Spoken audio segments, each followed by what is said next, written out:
Итак, всем привет! Это гайд по сильфам, а точнее по ядрам сильфов. Я не знаю, как на английском языке это правильно называется и переводится, но на русских серверах вот эти вот вещи, они назывались ядра. Ну и, собственно говоря, я их так и буду называть. Начнем с того, что я вам покажу своего сильфа. Да, здесь можно видеть, какие у меня стоят ядра. И расскажу, где их брать, какие виды бывают, ну и так далее по порядку. В общем, сами ядра могут делаться из осколков. Вот здесь. Я сейчас могу сделать два вида ядер. Вот эти ядра, давайте я их буду называть золотые. Золотые ядра — это у нас центральные ядра. Это у нас второстепенные ядра, которые располагаются по кругу. Да, но я думаю, это и так понятно. В центре центральное ядро, вот оно ставится одно, и 5 ядер выставляются по кругу. Сразу скажу, что вот здесь вот справа вверху есть альбом, и мы можем посмотреть все ядра, их очень много, они различные, но давайте я не буду перечислять вам и показывать все ядра золотые, я просто скажу, какое ядро нужно ставить. Ну, здесь опять же все очевидно, вы видите, это ядро Eternal, которое увеличивает физическую и магическую защиту. Просто поверьте мне на слово, это самое эффективное ядро из всех, которые в принципе существуют на данный момент в этой игре. Мало того, что это ядро дает защиту сильфу, это ядро дает еще и защиту вашему персонажу. То есть, поднимая уровень этого ядра, вы также повышаете уровень защиты своему персонажу. Здесь вы можете посмотреть в описании, то есть количество брони, которое дает это ядро на 10 уровне. Все остальные ядра, здесь их, конечно, можно рассматривать. Здесь есть какие-то ядра, которые дают дополнительно там атаку какую-то, дополнительно какие-то другие спецификации, но вот самое эффективное — это Eternal. Ставьте Eternal, просто в этом вопросе, вот поверьте мне на слово. Что касается остальных ядер, да, которые располагаются вокруг, синие, здесь я рекомендую лично однозначно ставить ядра, которые увеличивают также вашу защиту, то есть ядро, которое дает физическую защиту, ядро, которое дает атаку, и ядро, которое дает магическую защиту. То есть вот эти три ядра в обязательном порядке мы ставим. Остальные два ядра, здесь есть нюансы. Кто-то ставит четвертым ядром дополнительно ХП. Сейчас я постараюсь найти, показать. Я не помню, как они выглядят, но я сейчас найду. Так. Где-то здесь есть ядро, которое дает нам хитпоинты. Так. Где же оно? Вот оно. Ну, конечно, в самом конце. Все перебрал, пока до него добрался. В общем, многие ставят вот это ядро, и я не рекомендую этого делать, потому что, ну, на пике он дает вам всего-навсего 7500 хитпоинтов. То есть это не выносливость, да, как вот здесь. Как у нас, например, есть в закалке, да, endurance. По-моему, так на английском оно звучит. Сейчас попытаюсь найти. Может быть, я неправильно произношу. Я не носитель языка. Вот, смотрите, да. Endurance плюс 360. И вот это значение, оно умножается на 4. Да, и мы получаем уже результат. То есть это выносливость, да, которая повышает хитпоинты. Одна единица выносливости, она дает там 4 единицы хитпоинтов, если мне не изменяет память. То здесь вы не получаете endurance, да, вот это вот хп, то есть выносливость. Здесь вы получаете просто хитпоинты, количество хитпоинтов, и 7500 хитпоинтов это, ну, очень мало. Объективно. Это очень мало, и это капля в море. Есть гораздо более эффективные ядра, которые мы можем применять. Поэтому я сам ставил ХП, вот это ядро, но потом принял решение все-таки его убрать. И за место хитпоинта я поставил вот это ядро. Почему-то я ни у кого его не видел, никто его не ставит. Почему-то как-то его пропускают мимо своего внимания. Но оно того стоит, это ядро, посмотрите. Возможно, люди неправильно читают то, что здесь написано. Они читают, что это water skill, да, то есть скилл воды, и они думают, что это там против воды. То есть скилл, который дает какой-то, как вот у Сильфа, да, какой-то скилл для воды. Нет, это просто название, да, Ice Shield, то есть ледяной щит. И он здесь, соответственно, блокирует урон, входящий на максимальном уровне на 15%. А это очень много. И почему его не ставят, я не понимаю.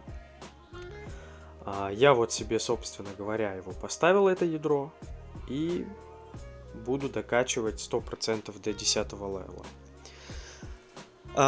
Пятое ядро, которое я поставил, которое я тоже рекомендую всем ставить, если вы ставите такие же астралы, как у меня, то это ядро, которое увеличивает шанс, что по вам не пройдет критический урон. Почему я поставил именно это ядро, а не какое-то другое? Ну, тот, кто следит за моим персонажем, понимает, знает. А тот, кто не знает, я расскажу. Я уже рассказывал, что у меня стоит астрал, который на 55% на текущий момент, здесь только на 5 уровне, повышает шанс, что то есть критический урон по мне не пройдет. Соответственно, на 10 уровне это будет уже 60%. Да, то есть у меня работает этот астрал, плюс у меня будет работать вот это ядро, да, и на максимальном уровне оно мне будет давать, сейчас я вам скажу точно, на максимальном уровне еще 15% будет давать. То есть, понимаете, да, насколько на самом деле сильные вот эта комбинация, да, астрала и вот этого ядра. Вот, собственно говоря, Эти ядра я поставил недавно, вот это, да, и вот это. Я сел, начал размышлять, просмотрел все ядра, которые существуют, и, соответственно, принял решение хитпоинты заменить на вот это ядро, да, на блокировку урона, и у меня стояло там какое-то, не помню какое уже ядро, 5, вот я его заменил на вот это. Ядра сами, где их брать? Их можно купить в магазине, когда действует акция, то есть событие, да, в магазине, либо в ежемесячном обмене, который появляется вот здесь вот рядом с рулеткой, рядом с ивентами. Также, выполняя какие-то ивенты, проходя шпиль, то есть спар, тоже падают элементы, из которых мы можем создавать вот эти ядра. Вот таким способом. То есть вот здесь в кузнице мы можем создать и одно, и второе ядро. И, соответственно, сейчас открыть эти ядра и посмотреть, что нам выпало. Ни одно ядро, которое выпало, мне не подходит. Я не рекомендую вам эти ядра продавать или там выставлять их на аукцион в лавке. Я рекомендую их разделять опять на элементы.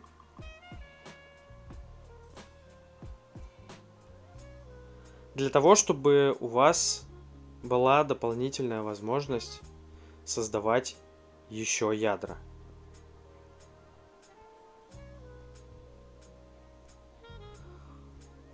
Так вы гораздо быстрее прокачаете свои ядра до максимального уровня.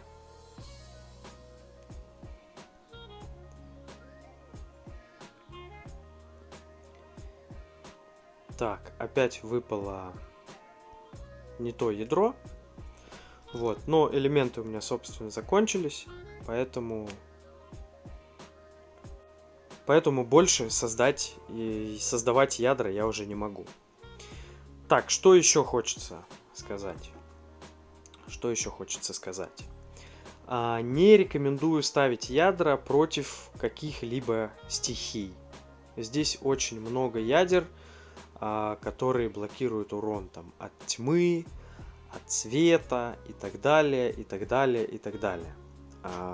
Здесь очень важно понимать, что вам дают вот эту блокировку пассивные скиллы на сильфе. То есть у меня вот здесь еще третий вот этот, я его буду менять. То есть у меня сейчас стоит против тьмы, да, сопротивление, общее сопротивление урону, и еще третье здесь будет сопротивление свету. То есть 3 пассивки, их достаточно для того, чтобы блокировать урон вместе с центральным ядром, поэтому сюда лучше ставить ядра с какими-то эффектами. То есть помимо защиты, помимо атаки, да, ставить сюда ядра с какими-то эффектами. Ну, вы, в принципе, можете мне довериться и поставить точно такие же ядра, которые стоят у меня. Поверьте, в принципе, на любой сильф они подойдут. Единственное, что если у вас нет темного или светлого, точнее Одина, да, светло-темного сильфа, то будьте внимательны насчет атаки. То есть, если у вас, например, огонь, да, вы ставите в атаку тоже радк, то есть физ-атаку. Если у вас сильф электрический, вы ставите сюда матк, то есть магическую атаку. Вот в этом плане не путайте. Если у вас Один или у вас Локи, да, здесь, конечно, вам нужно будет выбирать. какую атаку вам ставить. Вы можете поставить либо физическую атаку, либо магическую атаку. Это не имеет никакого значения. Объясню почему. Ваша атака персонажа, да, она при пробуждении сильфа, она складывается с его атакой. И вот это сложение двух чисел, атаки вашего персонажа и атаки сильфа, оно просто объединяется в более большое число, да, и, соответственно, атаки становятся больше. То есть две атаки складываются. И неважно, какая атака у вашего сильфа, магическая или физическая. Ну, конкретно в Одине и конкретно в Локи. То есть мы в сильфе, в Одина и в Локи можем прокачивать либо физическую, либо магическую атаку. То есть выбираете одну и качаете ее на максимум. Не качайте две, не усредняйте, потому что берется именно максимальный показатель атаки. Качайте либо одну, либо другую. Многие просто маги, у которых есть Один, они считают, что им нужно качать магическую атаку и делать упор на магическую атаку, а луки и воины, они думают, что им нужно в сильфе качать физическую атаку. На самом деле разницы никакой нет. Так, что еще хочется сказать по ядрам? Каждое повышение уровня ядер требует увеличения количества самих ядер. То есть, если на первом уровне нам нужно одно ядро, да, на втором уровне нам нужно 2 ядра, на третьем уровне, чтобы апгрейдить на 4, нам нужно 3 ядра, чтобы с 4 на 5 4 ядра, ну и так далее. Да, вот с 5 на 6 уже 5 ядер, и так до 10 уровня. То есть постоянное повышение на одно ядро. Есть еще один очень важный нюанс. Смотрите, когда вы поставили ядро, я сейчас попробую найти ядра, которые у меня не активны, но у меня здесь таких нет, к сожалению. Здесь у меня тоже ядер нет. В общем, смотрите, когда вы ставите ядро, да, вы его поставили, видите, вокруг ядер есть такой ореол. Они как бы подсвечиваются по кругу. Когда вы поставите ядро, этого ореола не будет. Его нужно будет активировать еще, это ядро. Вы нажимаете сюда, у вас здесь появляется кнопка Upgrade, вы нажимаете на нее, и прежде чем апгрейдить, он попросит вас сначала его включить, это ядро. И включить его, это ядро, можно двумя способами. Первый способ, самый быстрый и самый простой, это использовать вот эти вот камни, вот эти кристаллы. За счет этих кристаллов можно активировать ядро. Если у вас этих кристаллов нет, то вы можете рассчитывать на то, что ядро активируется само в бою, когда вы находитесь в сильфе. То есть есть шанс, что ядро активируется автоматически. Например, когда вы ходите на остров сильфов, бить босса сильфов, там вы большое количество времени проводите в сильфе, и ядро может активироваться самостоятельно. То есть, как понять, что оно активировалось, это ядро? Вот вокруг появится вот такой ореол. Ну, у меня тут все ядра просто активны, поэтому у меня много кристаллов. У вас тоже должно быть много кристаллов, поэтому вы можете активировать ядра за кристаллы. Так, еще у меня просили показать, какие ресурсы нужны для того, чтобы из Локи сделать Одина. рассказываю. Сначала нам нужно снять вещи сильфа и убрать сильфа с арены сильфов. А он у меня как раз не стоит. И я вам могу показать, какие ресурсы нужны для того, чтобы перевести Локи в Одина. Как вы понимаете, ресурсов нужно очень много. Ресурсы эти достаточно дорогие и достаточно тяжело и долго добываются. Поэтому, если вы думаете потратить баллины в обмене и купить Локи, а потом перевести его в Одина, я вам не рекомендую этого делать. Лучше потратьте чуть-чуть больше денег, чуть-чуть больше баллинов и возьмите сразу Одина. Это сэкономит вам очень много денег и очень много времени. Объясню почему. Вот этот элемент, вот он. Light Dark Crest. Вот этого элемента нужно 1000 единиц. Этот элемент очень дорого стоит в обмене.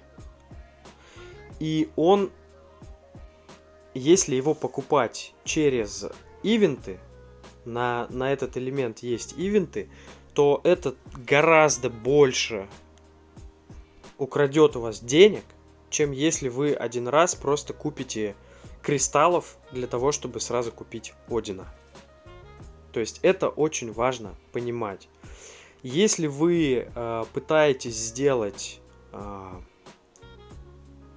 там Геру, например, да, или Гаю, то есть более низкие, с более низкого уровня сильфов, с темного, вы пытаетесь сделать Локи, для этого вам потребуется еще вот такие два элемента. То есть, в этой игре сделано все для того, чтобы вам максимально просто было сделать, точнее не сделать, а купить Одина. Вы выполняете ивенты, то есть сначала копите ресурсы, не выполняете ивенты, копите ресурсы. После этого вы делаете ивенты на полную, то есть каждый ивент выполняете на максимум в течение там 2-3 недель. Немножечко совсем покупаете баллинов. Я думаю 3600 хватит. Но на всякий случай можно купить один раз, себе позволить 7800 баллинов, и тогда вы точно купите себе Одина. То есть, если вы планируете. Существуют ивенты на двойные баллины, сейчас его нет, но 2-3 раза в месяц их включают этот ивент. Если вы один раз купите 7800, да даже на самом деле хватит 3600 баллинов в ивент на двойные баллины, у вас получится сколько? 7400, правильно? 7400 баллинов, и я больше чем уверен, вам хватит этого для того, чтобы купить Одина. Это просто будет гораздо быстрее и гораздо дешевле, чем если вы будете переводить. Поэтому не рекомендую никому делать ставку на Локи, потом, чтобы его перевести в Одина. Тут еще надо понимать, что помимо вот этих ресурсов, еще для того, чтобы полностью его перевести, да, без потерь тех ресурсов, которые вы вливаете, то есть это горох, да, махра, вам еще нужно будет 1000 баллинов потратить. Но это очень дорого, и никому не рекомендую так делать. Вот, что еще тут можно сказать? Что еще можно сказать по ядрам? Качайте потихоньку. Качайте, не торопитесь. Спешить в этой игре ни в коем случае нельзя. Здесь выигрывает тот, кто умеет грамотно планировать свое развитие и грамотно копить ресурсы и вливать их в тот момент, когда это действительно нужно. Еще хочется сказать про вот этот ивент, который включили вчера. Здесь, смотрите, за 2000 баллинов дают Скорпиона на плюс 50 и с лимитом плюс 10. И это на самом деле очень хороший ивент. Просто я очень много встречаю на YouTube ребят с не очень сильными персонажами, которые тратят баллины в волшебный горшок. Ребята, поверьте мне на слово, откройте мои старые видео. Я потратил большое количество баллинов в волшебный горшок. И с уверенностью могу вам сказать, что гораздо дешевле, если вы гонитесь за каким-то маунтом, вот иметь возможность покупать их вот в такие ивенты. Это гораздо дешевле и стопроцентная вероятность того, что вы получите маунты. Помимо этого вы здесь еще получаете камни для сильфа, мешки для того, чтобы заковывать, делать божественную закалку для своих вещей. Плюс ко всему к этому, пополняя один раз на 2000 баллинов, вы забираете все вот эти, да, награды. Плюс здесь вы еще забираете вот эти награды, которые тоже, по сути, немаловажные. Плюс вы забираете еще и вот эти награды.